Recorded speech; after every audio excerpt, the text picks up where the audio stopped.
তুমি সত্যি নির্বোধ, বোকা। এই ঠান্ডার মধ্যে কেউ এভাবে বসে থাকে? আমাকে ডাকতে পারতে তো, ইডিয়াট। অন্য সময় তো দিব্যি জ্বালিয়ে মারো। ছোট্ট কিশোরী কিছু বলল না। হিয়ং ততক্ষণে পাছা কোলে তুলে নিল প্রিহুলাকে। তীব্র ঠান্ডার মধ্যে একটুখানি উষ্ণতা পেতেই দুহিতার নেত্রপল্লব বুঝে আসলো। রুমে এসে প্রিহুলাকে খাটে বসিয়ে দিল হিয়ন। শরীর বোধহয় টলছে। নিশ্চুপ হিয়নের পানে নিভু চোখে তাকিয়ে আছে প্রিহুলা। হিয়ন বিচলিত হয়ে প্রিহুলার হাত ধরতেই আটকে উঠল। বরফের ন্যায় শীতল হয়ে আছে। দ্রুত হাতের তালু ঘষে দিতে লাগলো হিয়ন। বহু চেষ্টা করেও কথা বলায় ব্যর্থ হলো প্রিহুলা। শরীর স্বাভাবিক হতে বোধহয় তাপমাত্রা বৃদ্ধির প্রয়োজন। প্রিহুলার গাল ছুঁয়ে দিতেই চিন্তিত স্বরে বলল হিয়ন, তোমার তো পুরো শরীর ঠান্ডা হয়ে গেছে। কথা বলতে পারছো তুমি? নির্বোধ মেয়ে, তাকাও আমার দিকে। গা কাঁপছে প্রিহুলার। বেশিক্ষণ বসে থাকা দায়ী হয়ে গেল। পাশেই ঢলে পড়ল ছোট্ট কিশোরী। ভয়ানক আঁতকে উঠল হিয়ন। বক্ষস্থল ছ্যাদ করে উঠল অজানা আশঙ্কায়। তার জন্যেই তো মেয়েটার আজ এই দশা। একটু কি রাগটা দমিয়ে দেওয়া যেত না? সমানে প্রিহুলার হাতের তালু খসে যাচ্ছে হিয়ন। কোনো উন্নতি হচ্ছে মনে হলো না। চট করে উঠে গিয়ে গায়ে কমফোর্টার টেনে দিল। শামুকের খোলসের মতো নিজেকে আরো গুটিয়ে নিল প্রিহুলা। কিয়ৎক্ষণ ছোট্ট কিশোরীর পানে তাকিয়ে রইল হিয়ন। অধরষ্ট যে ফ্যাকাশে বর্ণ ধারণ করেছে, মুখাবয়ব একেবারে রক্ত শূন্য হয়ে আছে। 7-5 ভাবনা রেখে এগিয়ে গিয়ে নিজেকেও কমফোর্টারে আবৃত করে নিল হিয়ন। ভোজবন্ধে চড়িয়ে নিল তার কিশোরী নাম মাত্র বউকে। একটা মানুষের জীবনের মূল্যের কাছে এই জড়তা সংকোচ বড় নয় নিশ্চয়ই। বিবেক বলছে কোনো রকম অন্যায়কে প্রশ্রয় দিচ্ছে না হিয়ন। হিয়নের উপস্থিতি আত্মজা অবচেতন মন উপলব্ধি করতে পেরেছে। ঠেলে ঠুলে সরিয়ে দেওয়ার ইচ্ছে থাকলেও সেটুকু অপূর্ণ থেকে গেল প্রিহুলার। এতটা নিকটবর্তী হলেও মনের দিক থেকে যে যোজন যোজন সহস্র মাইল দূরত্বে দুজন। উষ্ণতা পেতেই রুষ্ঠ পুরুষের পাঁজরে নিশ্চুপ ঘাপটি মেরে রইল প্রিহুলা, আর অনুভব করল হৃৎপিণ্ডের স্পন্দন। লাইলা খাতুন ছেলেকে সমানে ফোন করে গেছেন আজ। বেশিরভাগ সময়ই ফোন বন্ধ পেয়েছেন। সেই যে একবার কথা হলো, তারপর তো কিছু জানাই হলো না। চিন্তিত স্ত্রীর পানে তাকিয়ে বললেন লিয়াকত সাহেব, এত দুশ্চিন্তা করছো কেন? হিয়ন তো তার দাদার বাড়িতেই আছে। সেখানে জহির আছে, রাশিদা আছে, মাও আছেন। কোনো রকম ঝামেলা হলে তারা সামলে নেবে। অযথা চিন্তা করে শরীর খারাপ করো না। রাত হয়েছে, ঘুমাও। লাইলা খাতুন পায়চারি থামিয়ে স্বামীর পাশে এসে বসলেন। সমস্ত মুখাবয়ব জুড়ে এখনো চিন্তার ভাঁজ। ছেলে ঢাকায় না ফেরা অবধি যে মায়ের মন শান্ত হবে না। চিন্তিত স্বরে বললেন লাইলা খাতুন, একটা বিষয় নিয়ে ভাবছি, বুঝলে? এবার মেয়েটা আসলে তাকে হোস্টেলে থাকার বন্দোবস্ত করে দিও। ছেলেকে নিয়েও দুশ্চিন্তা হয়। মনের ব্যাপার স্যাপার তো বলা যায় না। গ্রামে আবার কোন জালে ফেসে যায় ছেলেটা, কে জানে। তার উপর শত্রুরও অভাব নেই। তপ্তশ্বাস ফেলে বললেন লিয়াকত সাহেব, ছেলে যদি মানতে চায় তাহলে সমস্যা কোথায়? খারাপ তো কিছুই দেখছি না আমি। মেয়েটা এখনো ছোট, যোগ্যতা অর্জন করতে তার আরো সময় লাগবে। শেষ অবধি দেখো না কি হয়। স্বামীর কথাটুকু বোধহয় জুৎসই লাগেনি লাইলা খাতুনের। অত্যল্পকালে ভয়ানক রেগে বললেন তিনি, বয়স অনুযায়ী কথাবার্তা একটু বিচার বিবেচনা করে বলো। এই মেয়ে যোগ্যতা অর্জন করতে করতে আমার ছেলেকে কি বসিয়ে রাখবো নাকি? একটা মাত্র ছেলে আমার। নিজে মেয়ে দেখে ঘটা করে আয়োজন করে ঘরে বউ তুলব। তাছাড়া মেয়ে আমার পছন্দ করাই আছে। শিক্ষিতা, আধুনিকা, সুন্দরী মেয়ে। স্ত্রীর কথার প্রতি উত্তরে কিছুই বললেন না লিয়াকত সাহেব। তিনি সময়ে বিশ্বাসী। পরিস্থিতি কখনো স্থির থাকে না। সমস্ত উত্তর সময় বলবে। এখন নীরব থাকাই শ্রেয়। প্রায় ঘণ্টাখানেক সময় অতিবাহিত হয়েছে। এখনো অবধি চিন্তায় অস্থির হয়ে আছে হিয়ন। এ যাবৎ কোনো রকম কথা বলেনি প্রিহুলা। হাত পা আগের তুলনায় অনেকটা উষ্ণতা ছড়িয়েছে। মেয়েটা কি তবে জ্ঞান হারিয়েছে? অজানা আশঙ্কায় বক্ষস্থল কেঁপে উঠল হিয়নের। মৃদুস্বরে ডেকে উঠল বার কয়েক। সবে ঘুমে চোখ লেগে আসছিল প্রিহুলার। হিয়নের ডাকে টনক নড়ল যেন। সে যে রোষপর্বশ লোকটার বক্ষস্থলে আষ্টে পৃষ্ঠে আছে সেটুকু বেমালুম ভুলে বসে আছে। মুহূর্তে তড়াৎ করে সরে গেল সে। আচমকা এরূপ আচরণে হতবুদ্ধি হয়ে গেল হিয়ন। ভুরু কুঁচকে তাকালো প্রিহুলার পানে। গম্ভীর থমথমে গলায় বলল হিয়ন। কি হলো, ঠান্ডার ভাব কেটে গেছে তোমার? প্রিহুলা ততক্ষণে উঠে বসেছে। হিয়নের কথার প্রতি উত্তরে কেবল বলল। কমফোর্ট ছেড়ে উঠে বসতে বসতে বলল হিয়ন। আমাকে বললেই উঠে যেতাম। শরীরের তাপমাত্রা একেবারে কমে গিয়েছিল তোমার। মানুষ এতটা নির্বোধ কি করে হয় আমার জানা নেই। আর একটু দেরি হলে মৃত্যুও হতে পারত। হিয়নের পানে তীর্যক দৃষ্টি ফেলে বলল প্রিহুলা। আপনি তো আমার রুমে ঢুকতে দেন নাই। আপনার কুটনি দাদিও আমারে বাইর কইরা দিছে। দিনের বেলা হইলে আমি বাড়িতে চইলা যাইতাম। কিশোরীর দিকে দৃষ্টি ফেলল হিয়ন। চোখের কাজল ঘেটে একাকার অবস্থা। মেয়েটা তবে ইচ্ছেকৃত আসেনি। কিন্তু দাদুমণি কেন তাকে বের করে কে জানে। পাল্টা কথা না বলে বেরিয়ে গেল হিয়ন। হতভম্ব হয়ে তাকিয়ে রইল প্রিহুলা। এত রাত্রিরে কোথায় গেল লোকটা? তৎক্ষণাৎ খাট থেকে নেমে দাঁড়ালো প্রিহুলা। মাথায় বড়সড় ঘোমটা টেনে দরজার কাছে চলে আসলো। বাইরের বাতাসটুকু একেবারেই সহ্য হচ্ছে না। পায়ের আঙ্গুলগুলো এখনো ঠান্ডা বরফ হয়ে আছে। গায়ে বাতাস লাগতেই পা শিরশির করে উঠল। উঠোনে কোথাও হিয়নের দেখা মিলল না। হেঁটে পরক্ষণে খাটে এসে বসলো প্রিহুলা। ঘুমে চোখ লেগে আসতে চাইছে তার। মিনিট 5 পরে রুমে প্রবেশ করলো হিয়ন। প্রিহুলার উদ্দেশ্যে বলল। বাইরে চলো। কথাটুকু শুনে বিস্ফোরিত দৃষ্টি ফেলে তাকালো প্রিহুলা। এই ঠান্ডার মধ্যে লোকটা তাকে বাইরে যেতে বলছে কেন? আবারও কি সেই শাস্তি দিবে? তাহলে যে প্রিহুলা এবার মরেই যাবে। বাইরে যে বিষাক্ত হিম হাওয়া। পাল্টা কিছু না বলে ধীর পায়ে নেমে দাঁড়ালো প্রিহুলা। কয়েক পা এগিয়ে এসে কিশোরীর হাত ধরে বাইরে বেরিয়ে আসলো হিয়ন। ঘোমটা ঠিকঠাক মাথায় থাকলে না প্রিহুলার। খসে পড়ে গেল। প্রিহুলা নির্বাক হয়ে কেবল তার রুষ্ট পুরুষকে অনুসরণ করতে থাকলো। বাড়ির বাহিরের দিকটায় খোলা স্থানে জ্বলছে দাউ দাউ আগুন। কয়েকটা কাঠ ডালপালার স্তূপ জমিয়ে তাতে আগুন জ্বালিয়ে দেওয়া হয়েছে। একেবারে সম্মুখে এসে প্রিহুলাকে নিয়ে বসল হিয়ন। কিশোরীর অবাক দৃষ্টি। ছোটবেলার স্মৃতি ভেসে উঠল মানসপটে। পাশে থাকা প্রিহুলাতে দৃষ্টি রাখল হিয়ন। জ্বলন্ত অগ্নিতে কিশোরীর মুখাবয়ব লালচে কমলা রং ধারণ করেছে। ঘেটে যাওয়া কাজলে এক মোহনীয় রূপ নিয়েছে যেন। নিবিষ্ট চাহনি হিয়নের। গম্ভীর ভরাট স্বরে বলল। এই আগুনের তাপটুকু তোমার জন্য প্রয়োজন ছিল। হাতের আঙ্গুলগুলো এখনো ঠান্ডা হয়ে আছে। রক্ত চলাচলে ব্যাঘাত করতে পারে। ঘাড় ঘুরিয়ে হিয়নের পানে চাইল প্রিহুলা। ছোট্ট একটা হাসি ফিরিয়ে দিয়ে হাত বাড়িয়ে আগুনের তাপ নিল। পরক্ষণে বলল। ছোটবেলায় এমন কত আগুন জ্বালাইছি। শীতের দিনে সন্ধ্যায় খড়কুটা ডালপালা পাতা দিয়া আগুন জ্বালাইতাম। কি যে ভালো লাগতো। তারপর সবাই মিলা আগুনের তাপ নিতাম। হিয়ন নিশ্চুপ তাকিয়ে কিশোরীর কথা শুনছে। প্রতিটা কথায় ছন্দ মিলছে যেন। ইচ্ছে হচ্ছে ঘুমকে ছুটি জানিয়ে সারা রাত গল্পে মশগুল থাকুক। হিয়নকে চুপ থাকতে দেখে পাল্টা আর কিছু বলল না প্রিহুলা। পাশ থেকে ডাল নিয়ে জ্বলন্ত আগুনে রাখলো। নিরাপত্তা বিচ্ছিন্ন করে বলল হিয়ন। তুমি যে আজকে শাড়ি পরেছো, সেজেছো, আয়না দেখেছিলে? হিয়নের কথায় তরাত করে দৃষ্টি ফেলল প্রিহুলা। সত্যিই তো, আজকে মায়ের শাড়ি পরেছে, একটাবার আয়নায় নিজেকে দেখেনি সে। তখন শাড়ি পরার পরেই তো পানির জন্যে হিয়নের ডাক আসলো। নিজেকে দেখার সময় কোথায় পেল? কাকি তো প্রিহুলাকে দিয়েই পানির গ্লাস পাঠালো। আমতা আমতা করে দুদিকে মাথা নাড়ালো প্রিহুলা। অধরষ্টে ঈষৎ হাসি টেনে পকেট থেকে বালাচোরা বের করে নিল হিয়ন। প্রিহুলার হাত টেনে পরিয়ে দিতে দিতে বলল। যখন শাড়ি পরবে চোখে গাঢ় করে কাজল দিবে।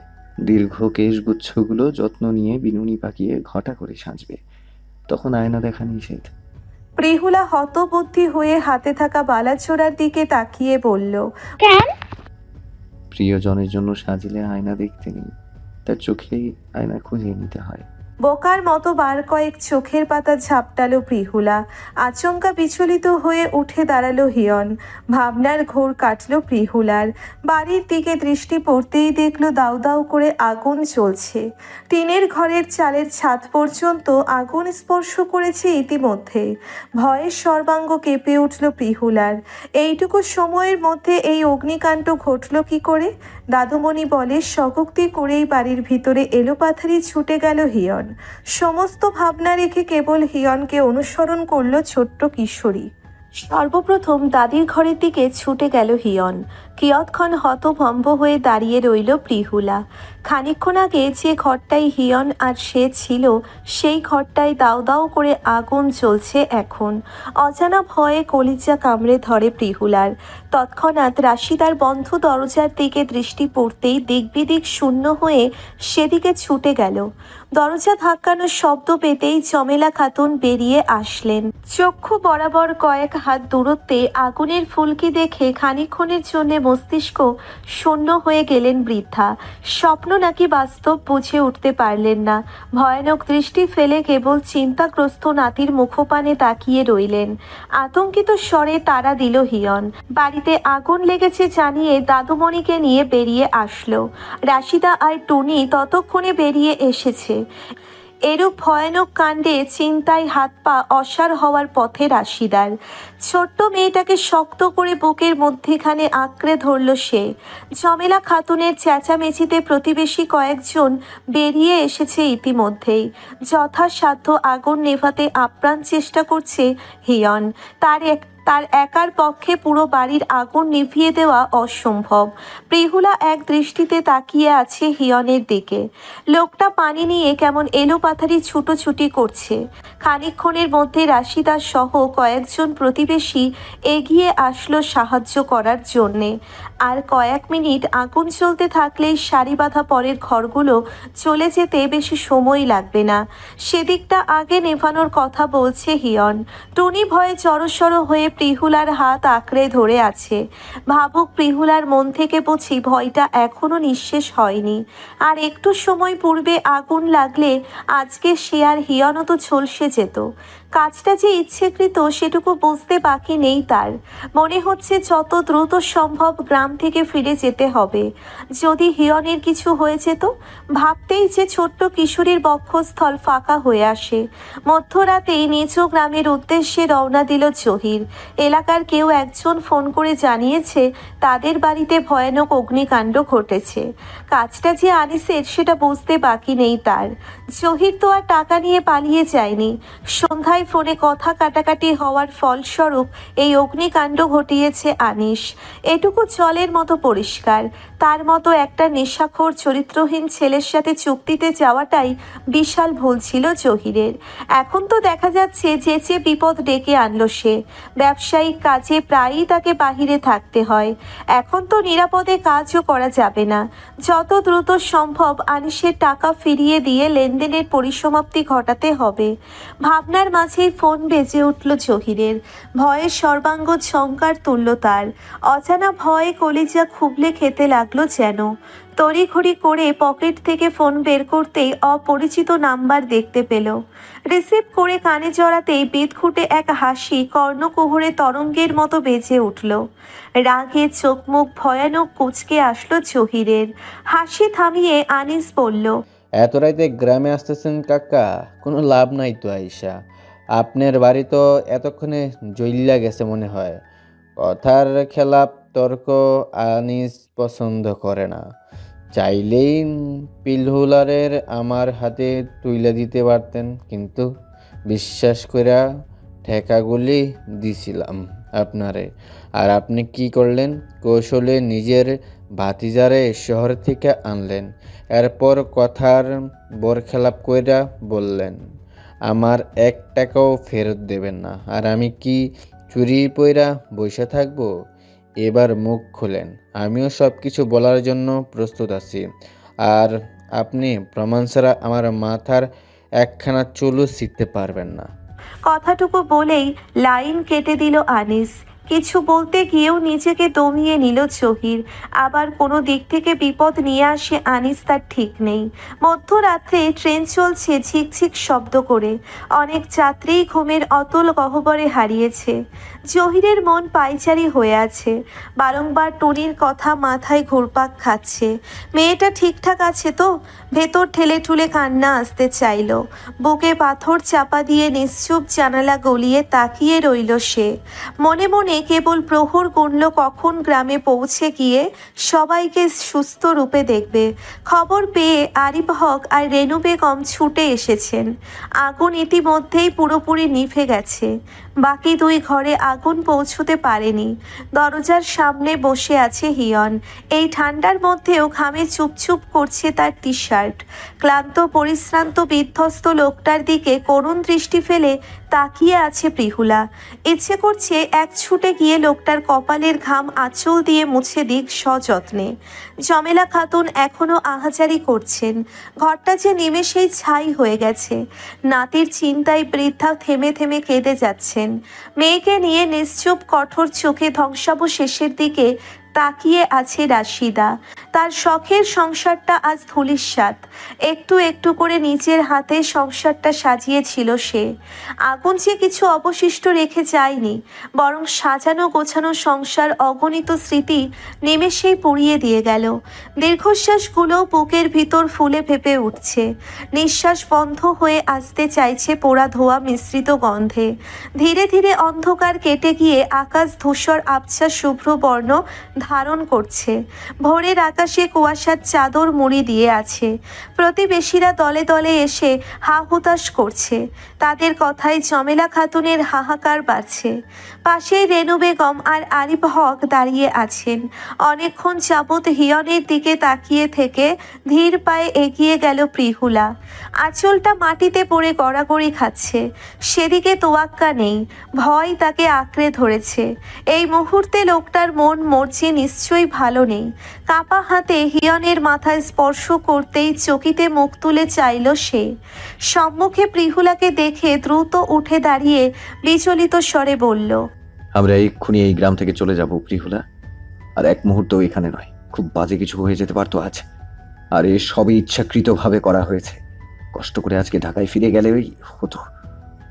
অস্থির উদ্বিগ্ন লোকটার পানে নির্নিমেষ দৃষ্টি ফেলে তাকিয়ে রইল প্রিহুলা। হিয়ন দিব্যি বুঝতে পেরেছে আজকের এই ঘটনাটা প্রিহুলাকে কেন্দ্র করেই। আনিস যে পূর্বেই শাসিয়ে গিয়েছিল। তবে কোনো রকম অভিযোগ দোষারোপবিহীন কেবল ছোট্ট কিশোরীর ভাবনায় পড়ে আছে লোকটা। প্রিহুলাকে নিয়েও তবে রোষপরবশ লোকটার দুশ্চিন্তা হয়। শত খারাপ লাগার মাঝেও কিশোরী অন্তঃকরণে একটুখানি ভালো লাগার পরশ ছুঁয়ে গেল।